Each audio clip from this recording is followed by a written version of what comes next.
Today's video is sponsored by Vendoo. Hello everybody, it has been a year. I am really looking forward to 2024. We woke up this morning, we took down the Christmas tree. I'm just ready to turn the page, and there's always so much hope and excitement for me when I look forward to the new year. I thought it would be really fun to talk about some of the things I plan on taking with me into the new year regarding my reselling business. So I have a list of 10 things that I plan to do for my reselling business in the new year. Some are personal, some are more general. I hope you find it helpful. If it sounds good to you, stick around. We're gonna jump right into it. 2023 started out in a really hard place for me. I lost my dog Lulu in February. I lost my father in March. My sales were at an all-time low in the month of March, which I completely expected. I really worked hard for, quarters 2 through 4 to regain some momentum and get back to normal and move forward. And I feel like I'm ending the year in a really good place. If you are new here, welcome. You may or may not know that in September of this year, I put out a video, maybe it was even in August. I was really nervous to put out this video, but I had reached a point in my business where the clutter in my personal space and in my business was just consuming me. I could not get ahead in my business or in my personal life until I started to clean out some clutter. So I did a video titled, "Are Resellers Over Consumers?" And speaking for myself, I am definitely an overconsumer. I am a minimalist wannabe, but I tend to be a maximalist. I knew that in order for my business to move forward in a healthy way, that I needed to declutter some stuff. So I put that video out talking about overconsumption as a reseller. So when I say resellers in general, I'm not trying to overgeneralize and say that all resellers are overconsumers. But based on the response from that video, I think there were a lot of people out there who could relate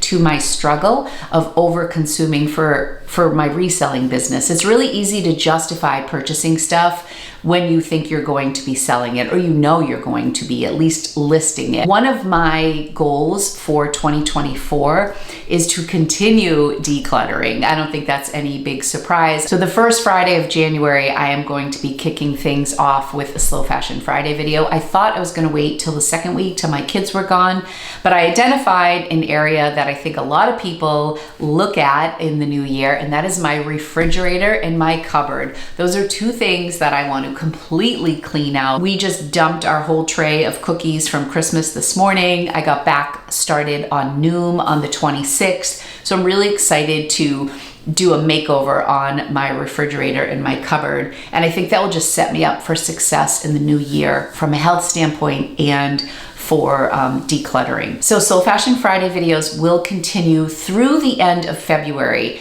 In the month of February, I always do Thriftless February. This is going to be my 4th year doing Thriftless February, and I will be celebrating 5 years on YouTube in January.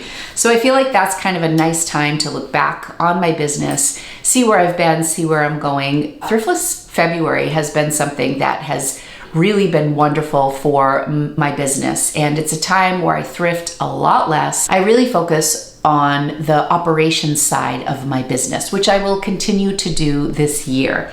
So I will continue with Slow Fashion Friday. I will continue with Thriftless February. Hopefully we'll have videos through the end of February. In March, I'm not sure. I am still struggling and contemplating liquidating everything in my closet, whether it's through Whatnot or whether it's just through really aggressive offers being sent or advertising, like I did deals of the day in the month of December when I did my Happy Holidays. That was really successful. I feel like it would be a really interesting and exciting and scary finale to my decluttering journey, and I think that would really seal the deal for me that I am capable of letting go in ways that I never thought I could. And I feel like I've seen a lot of content from other resellers just about the idea of less. I don't know if we just all accumulated so much during the pandemic, but I think that we're all, or many of us at least, are at this stage in life, whether we're resellers or not, where we just want to see what it would be like to live with less. So that is going to be a theme throughout my channel in the new year. And once Slow Fashion Friday is done, I don't know when it will actually end, I would like to keep my Friday videos as more of a lifestyle day. We just ordered a new couch. I am getting new floors throughout my house. I'm going to be doing some renovating in my kitchen. I really couldn't think of doing any of those renovations until I started to declutter my life. So I think that content will be fun to share with you on Fridays moving forward once I feel like I have decluttered sufficiently. Regarding sourcing and thrifting in general, I want to continue to thrift with intention. I want to eat with intention. I want to spend time with people intentionally, and I want to thrift intentionally. I want to be intentional about a lot of stuff. One of the ways I plan on achieving that is to be more consistent about looking up comps. As much as I've been in this business for a long time, I think now more than ever, it's important to see where comps are. And if you are new to reselling, when I refer to comps, I'm talking about what the sold comparables are for an item that I'm contemplating buying. So you can search Poshmark and look under sold for a particular item. You can see what those items are selling for. You can also see if the item might be saturated. If you look up just a style of a particular brand of a shirt, you may see that there are tons of them listed. It may not be an item that you want to get based on saturation. So being intentional about looking up comps and really deciding what I want to take home with me. I'm still on my journey to get to under 1,000 listings. I'm currently at 1,500. When I started Slow Fashion Friday, this was about where I was. So because we have listed so many things from my own home, I just haven't been able to get that number down. I actually do feel like I'm at a place now where that number is going to start to decrease because I won't be sourcing as much in the new year. I have Thriftless February in February. I'm really hoping to get to 1,000 items by June. I'm at 1,500 right now. I sell about 150 to 175 items on average in a month. Let's say 150 to be conservative. If I only purchase or list 50 items new each month and I'm selling 150, that means I'll be lowering my inventory on average by about 100 items each month. So if I'm at 1,500 now, if I give myself until June, in an ideal world, I would be at about 900, which would be so good for me. One of the other ways I plan on getting my inventory down is starting to pull some of my inventory that's in Poshmark and selling it on Whatnot, or consigning it or donating it. Like, I plan on going through each bin in the month of February, bin by bin, and really taking a hard look at those pieces and saying, am I keeping it? Is it time to let go? I'm at a place right now where I think I can do that. Slow Fashion Friday and my decluttering journey started this process, but now I feel like we have shed a lot and we're in a really good place that we can really dig into those bins and finally get my inventory down. Another thing that I plan on doing for 1 month straight, I'm actually going to try to do it for 45 days. eBay lets you know items that are ending on a particular day, and items go through a 30-day cycle on eBay. They will automatically relist something, but it still is a stale item if you don't physically delist it and relist it, and that's something that I use Vendoo for all the time, which actually Vendoo is today's sponsor, so I can talk about them right here. If you're unfamiliar with Vendoo, it is a cross-listing service that allows you to cross-post your items to multiple marketplaces. They have like 10 or 11 marketplaces, and one of my goals in the new year is to reincorporate Mercari and Depop into my selling platforms. It's just so easy with Vendoo to cross list. I'm doing it every day already with Poshmark and eBay.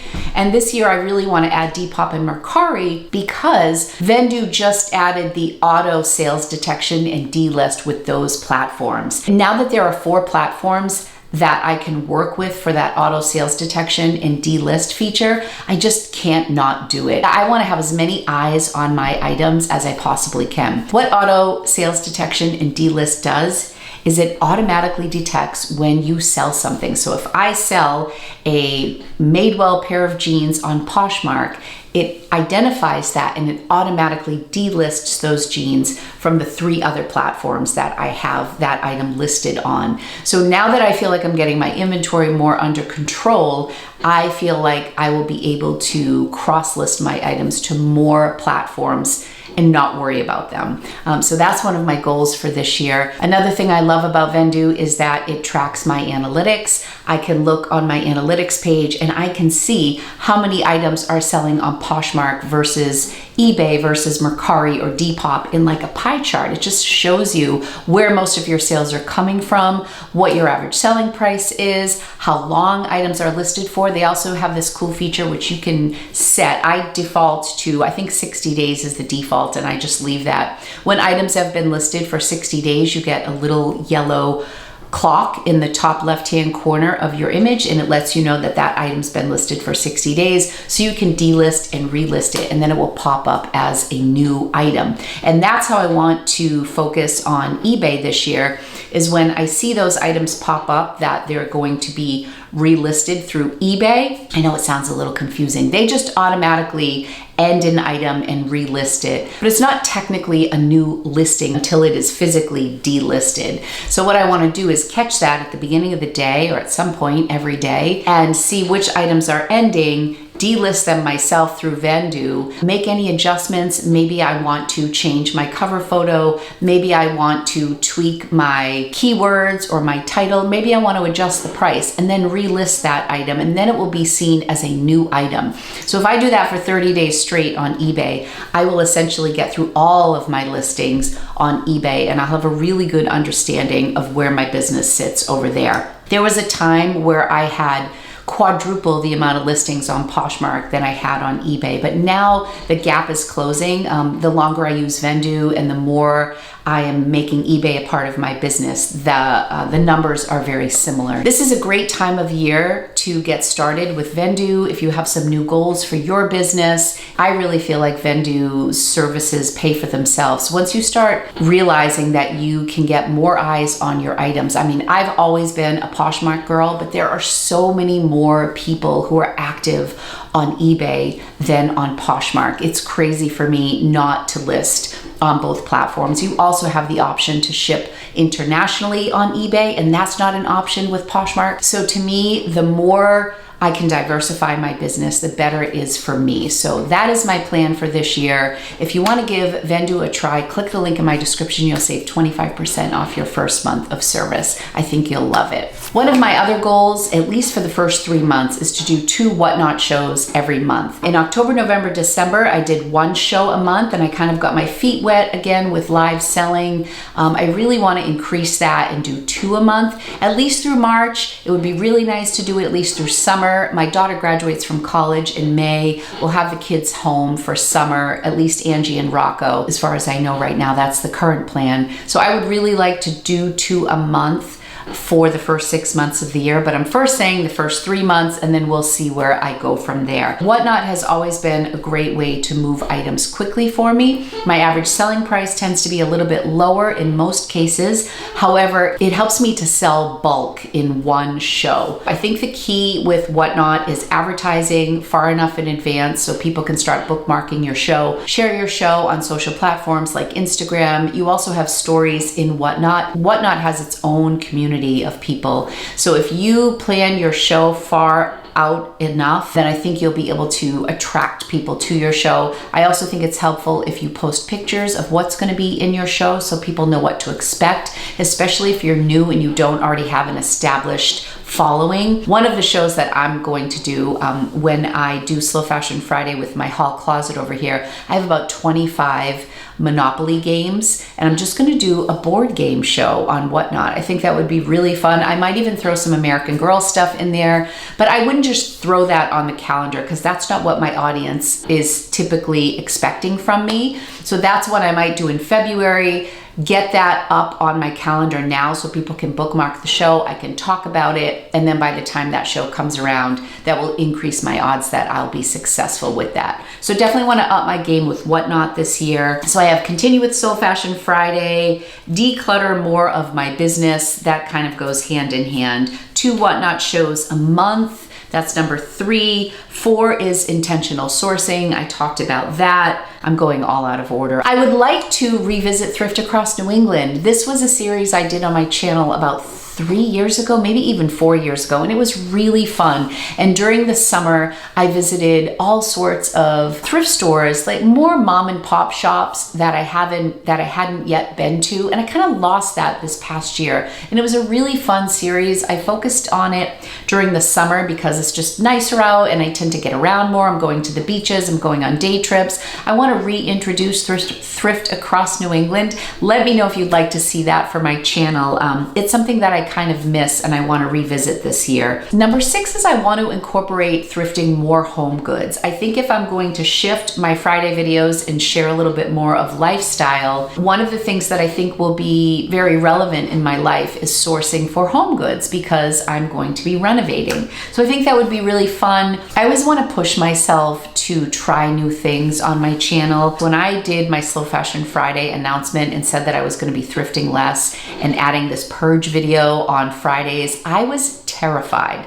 And honestly, those videos don't get as many views as like my big bins videos, but I have to be true to myself. And that was something I really had to do in order to be authentic and to actually be honest about what was going on with my business and that things had gotten out of hand. So I want to continue to be true to myself. And in doing so, I think that introducing some home goods will be relevant to me. And so I'm not bringing in so much clothes. I think it will be fun to maybe reach a different audience if some people might be more interested in home decor than in clothing. I just think it'll be fun. And I love decorating, and I feel like for the past 5 years, I've just made my business my primary focus.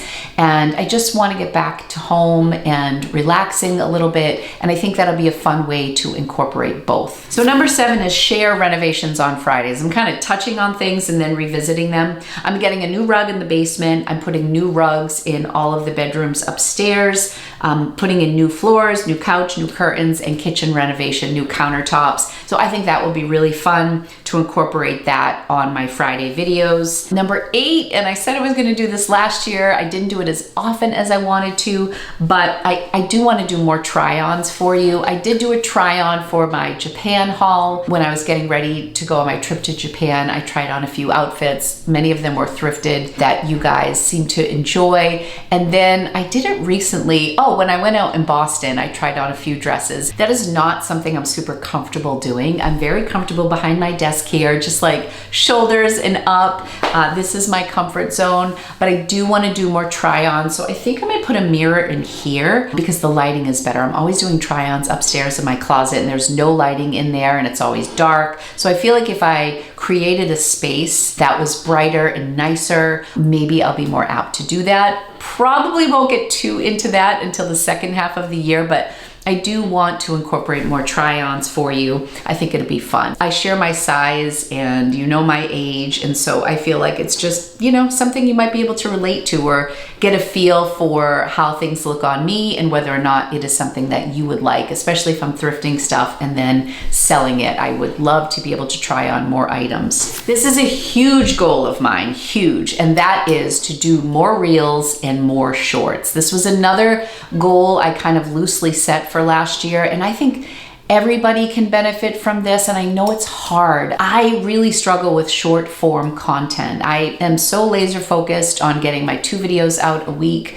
for YouTube, and then I also am really nurturing my other channel where I talk about journaling and fountain pens and planning, and I just spend so much time on YouTube that I don't feel like I have a lot of energy left over for shorts on YouTube, TikTok, and Reels. Those are all the same thing to me. And I really want to make more time for it because I feel like I'm not great with my Instagram community. So if you want to follow me on Instagram, I'm LORIBOSTONFOUND over there. If you want to follow me for thrift content, time with Tata for fountain pen planning content, but that is a huge goal of mine. So I would love to hear from you. What would you like to see from me on Instagram? I definitely will share what sold. That's an easy reel to do as far as like, I sold this, I paid this, it sold for this, blah, blah, blah. Like I can get creative with that. So I definitely want to do like what sold reels. I definitely want to do thrift with me reels, kind of show you what I'm purchasing, what I'm leaving behind.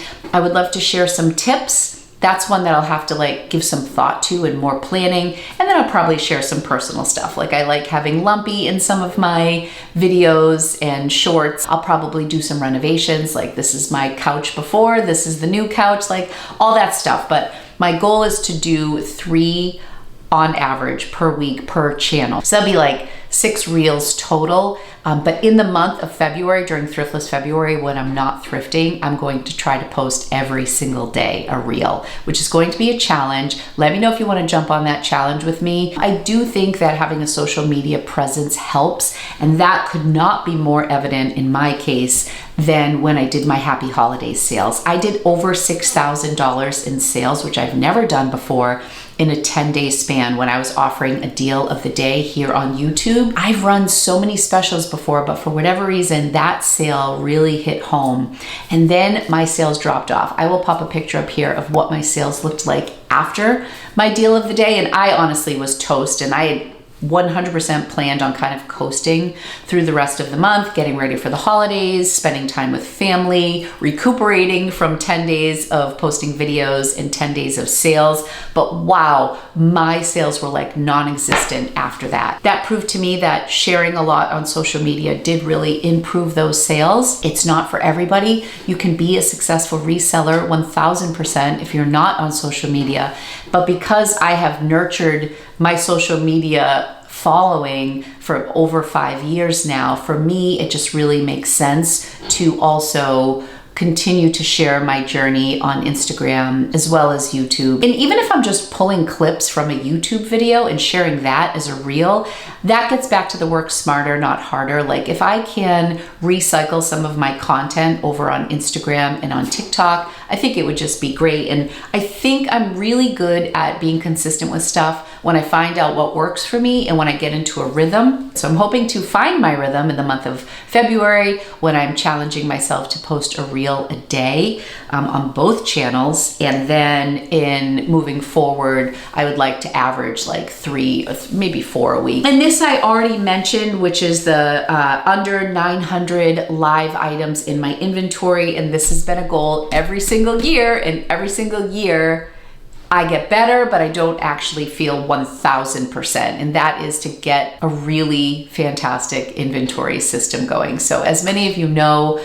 I have struggled with losing items because my inventory system isn't fantastic. I've been using ToteScan. There's too much room for error with ToteScan to be 100% reliant on it for my inventory system. So ToteScan is a QR code system. I scan the label that is on my bin. It tells me what is inside that bin, and then I can pull my inventory that way. So ToteScan is sensitive to misspelling and stuff like that. One of the examples that Tina, my assistant, and I always struggle with is like LL Bean and J Crew. If you do J period Crew and that's how you list an item and then you search it, J Crew without the period, it won't pop up in ToteScan.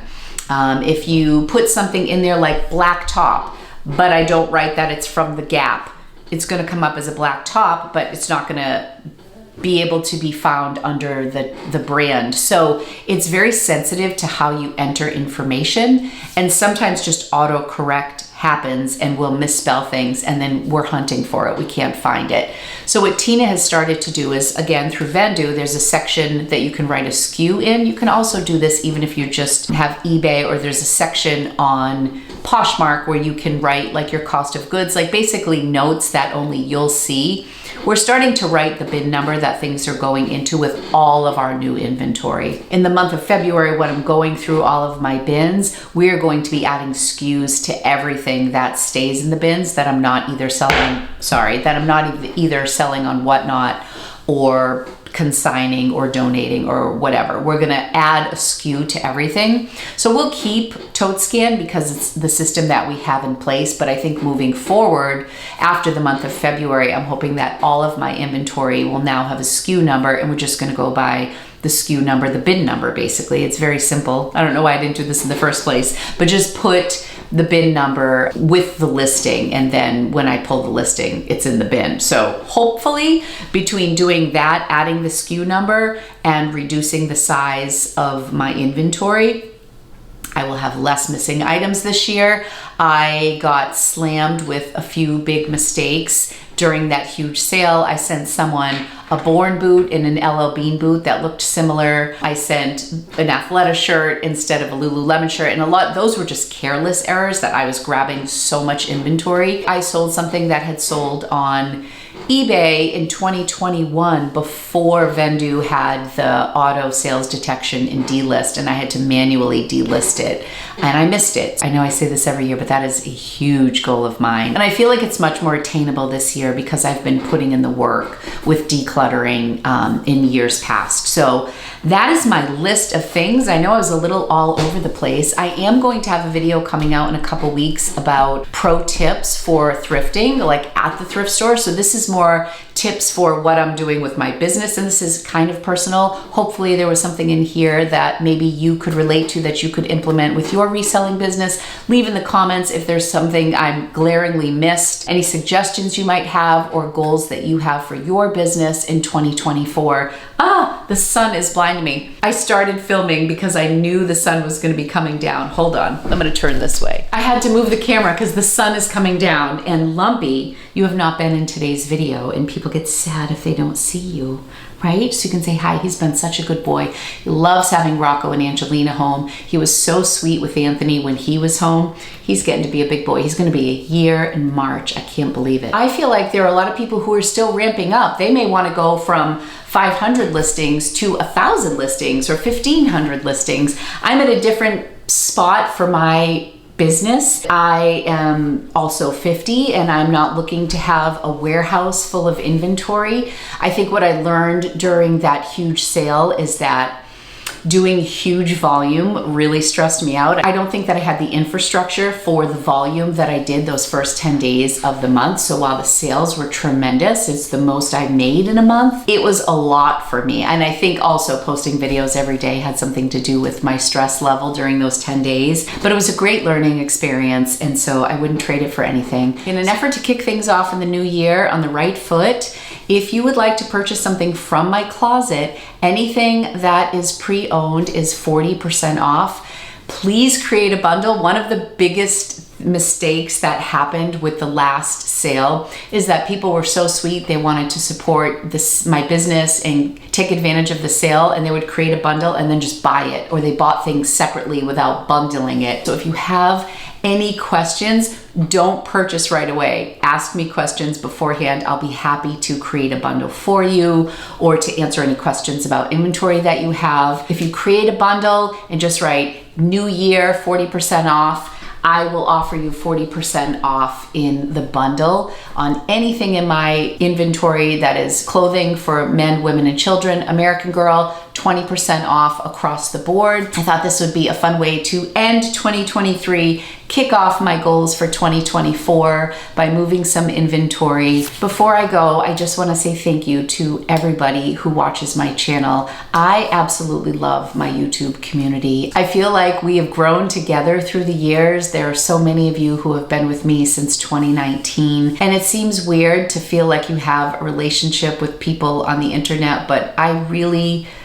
am so grateful for my community here on YouTube, and for anybody who watches me, who subscribes to my channel, who likes a video, who leaves a nice comment, who gives me feedback, who cares. People who DM me and they say, Lori, I noticed that you have 2 items listed and I don't want you to double sell. I get a lot of those messages because, you know, me, but it's so wonderful. I got some cards from people this year, my PO box for the holidays, and Everything is appreciated. I love this community. I love YouTube, and I'm so excited to see what 2024 brings. So thank you all so much. I'm wishing you the best year ever. I'm really looking forward to 2024. Let's take it one day at a time. Let's set some goals and achieve them, but give ourselves grace if we're not hitting all of our goals. One of the ways that I think I was successful with Slow Fashion Friday is that I tackled one drawer at a time or a room at a time. I was so overwhelmed by my decluttering that I had to break it down into small pieces, and you have all inspired me every week with the decluttering. It's been phenomenal. Day by day, we will get this done. I'm wishing you all the best in 2024. Thank you all so much, and I will see you real soon with another video. Happy 2024. Here's to a tremendous year. Mwah. Love you guys. Bye. If you want to give Vendoo a try, click the link in my description. You'll save 25% off your first month of service.